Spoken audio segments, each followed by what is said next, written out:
How to fix message failed to send on iPhone. Let's jump right into the steps. First thing what you can do is you want to go to the home screen of your phone and then tap on settings.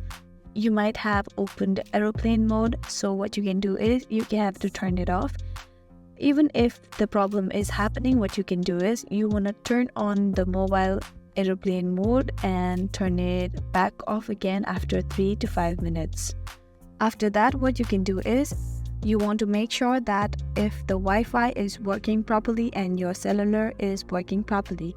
Here you want to tap on cellular data option, then tap on voice and data and make sure it is in 4G. Then you want to go back to the home screen of your settings. Now what you need to do is you want to scroll down and tap on general, and you want to scroll down in the bottom again. Then you want to go ahead and transfer or reset iPhone, tap on reset, then tap on reset network settings. After that, you want to enter the passcode on your phone, then tap on done. And that is how you can do it. I really hope this video helped you out. Thank you so much for watching till the end.